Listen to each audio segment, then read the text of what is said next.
Andriy Yermak, o antigo chefe de gabinete do presidente ucraniano, foi libertado sob fiança de 2,7 milhões de euros depois de passar 4 dias detido no âmbito de uma importante investigação anticorrupção. A fiança terá sido paga por várias fontes depois de Yermak ter afirmado a 13 de maio que não tinha meios para a pagar sozinho e que iria contar com a ajuda de amigos. De acordo com os investigadores anticorrupção da Ucrânia, Yermak é suspeito numa grande investigação de branqueamento de capitais, ligada à construção de um complexo residencial de luxo nos arredores de Kiev. As autoridades estão a investigar um esquema em que foram branqueados até 9 milhões de euros entre 2021 e 2025, através da construção do complexo residencial de luxo. Se for condenado, Yermak poderá enfrentar até 12 anos de prisão. O Gabinete Nacional Anticorrupção da Ucrânia afirmou na semana passada que Volodymyr Zelensky não tem qualquer ligação à investigação de corrupção. O presidente libanês Youssef Aoun afirmou na segunda-feira que faria o impossível para pôr fim à guerra com Israel numa altura em que os ataques continuam a assolar o país apesar do cessar-fogo. Estas declarações foram proferidas quando o exército israelita levava a cabo uma série de ataques no sul do Líbano e o grupo armado Hezbollah, apoiado pelo Irão, afirmava ter atingido o alvo militar no norte de Israel. Embora tenha sido anunciado um cessar-fogo a 17 de abril e este tenha sido prolongado por 45 dias na semana passada, na sequência de negociações lideradas pelos Estados Unidos da América, o mesmo não conseguiu pôr fim à violência entre Israel e o Hezbollah, que continuaram a lançar ataques enquanto se acusam mutuamente de violar o acordo. Israel também continuou a realizar demolições e a emitir ordens de evacuação na chamada Linha Amarela, uma faixa do sul do Líbano, que as forças israelitas invadiram e ocuparam, embora as autoridades tenham afirmado que o país não tem ambições territoriais nesta zona.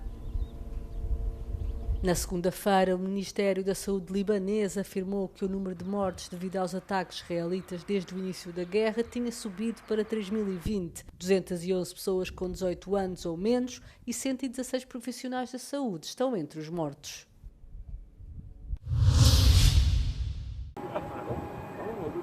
Começaram a ser implementadas na República Democrática do Congo e no Uganda medidas para combater o mais recente surto de ébola. Os envios de material médico por parte do governo congolês e da Organização Mundial da Saúde já chegaram à região de Bunia, que foi a mais afetada. Ce matin, nous on a amené justement toutes les tentes pour monter les centres de traitement. On sait que les hôpitaux sont déjà sous tension parce que à cause des malades. Je voudrais informer ici la population que nous avons 59 malades qui sont activement pris en charge actuellement. Mais on se prépare à avoir des centres de traitement sur les 3 sites pour pouvoir élargir nos capacités. O vírus ébola, que provoca febre, diarreia e hemorragias, apresenta uma taxa de mortalidade extremamente elevada. No surto atual, mais de 300 pessoas ficaram doentes e o número de mortes ultrapassou os 80.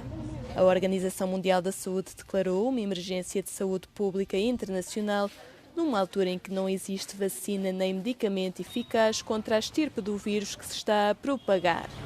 O surto só pode ser combatido através do isolamento dos pacientes e do tratamento dos sintomas.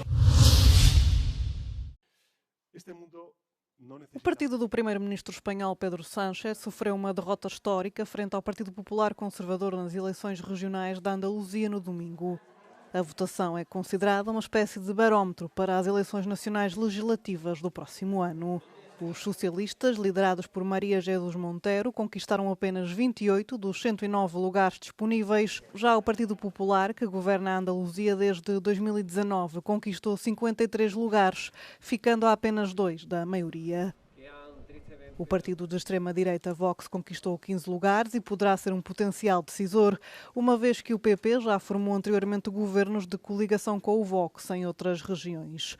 O partido também não descartou a possibilidade de colaborar com o Vox nas eleições nacionais do próximo ano. As regiões autónomas detêm amplos poderes em áreas-chave como a saúde, a educação e a habitação, o que torna esta eleição um teste decisivo no âmbito do sistema descentralizado de Espanha. As eleições decorreram num contexto marcado pelo cansaço em relação ao governo nacional e por várias investigações de corrupção que envolvem o círculo íntimo do primeiro-ministro Pedro Sánchez e antigos colaboradores.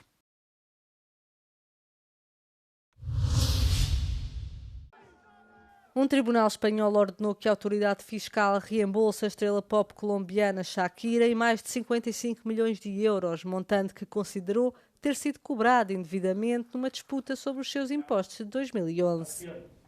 As autoridades fiscais não conseguiram provar que a artista residiu em Espanha durante mais de 183 dias, período exigido para ser considerada residente fiscal do país. Shakira terá passado cerca de 163 dias em Espanha, segundo a decisão. A cantora da Hips Don't Lie deverá agora receber mais de 55 milhões de euros, correspondentes ao montante que pagou inicialmente, acrescido de juros legais. O fisco espanhol também argumentou que a cantora viveu em Espanha tempo suficiente para estar sujeita a impostos entre 2012 e 2014, mas quanto a esse caso foi feito um acordo com os procuradores em 2023, evitando um processo de fraude mais abrangente. Na sequência do veredito, Shakira lançou um comunicado onde denunciou a ter sido tratada como culpada durante anos, suportando uma humilhação pública brutal e campanhas orquestradas para destruir a sua reputação.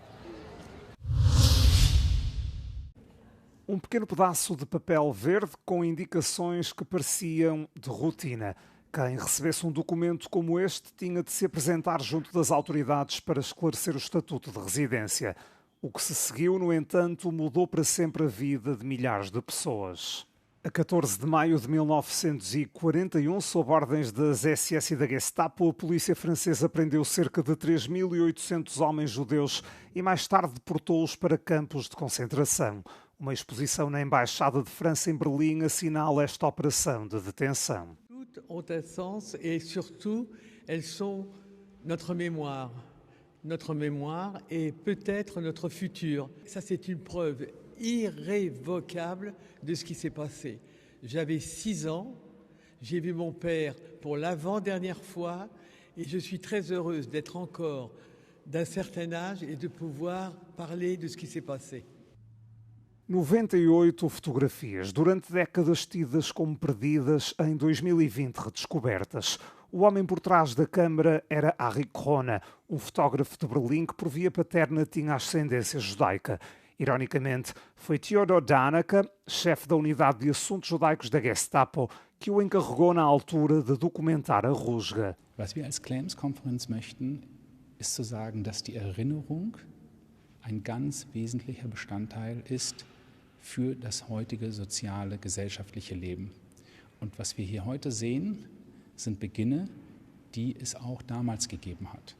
Und deswegen möchten wir sagen, dass die Erinnerung nicht etwas ist, was nur in der Vergangenheit ist, sondern uns auch heute konkret betrifft. O projeto visa fortalecer os esforços europeus de memória. Liliana Reisfeld fala regularmente com estudantes sobre a história que viveu. Iniciativas que lhe dão esperança num futuro pacífico para as gerações vindouras. As memórias daqueles dias nunca a abandonaram por completo. Algumas só regressaram décadas mais tarde. 80 ans après, je me suis souvenu de la robe que je portais, petite fille, quand j'ai accompagné mon père et ma mère à la police. Et c'est étrange parce que pendant des années, je n'ai jamais pensé à ce vêtement. Et j'ai eu un flash un jour, j'avais une robe bleue avec des smocks et des fantaisies sur une robe. Et ce souvenir m'est revenu 80 ans ou 85 ans après. A exposição Rostos da Memória está patente na Embaixada de França em Berlim até 9 de julho.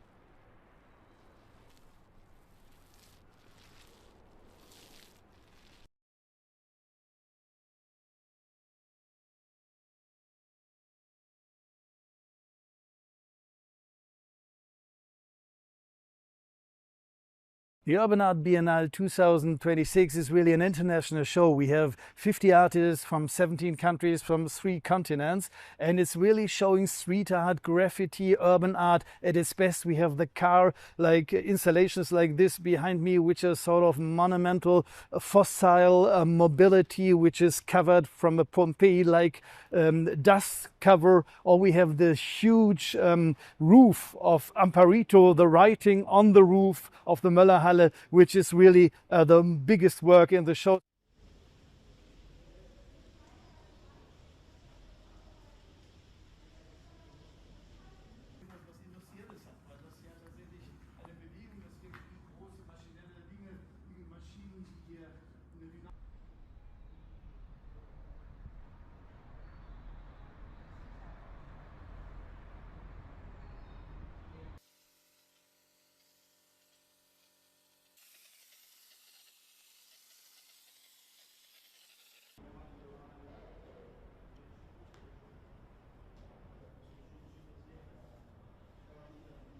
I think that it's so dusty and it's so old, but it's beautiful. You know, there's beauty in decay, and I think what I've done makes you kind of just perceive it in a bit of a different way. It's like a nice place, people walking around, there are bees, there are beautiful flowers, but yeah, we still remember the history, and that's super important.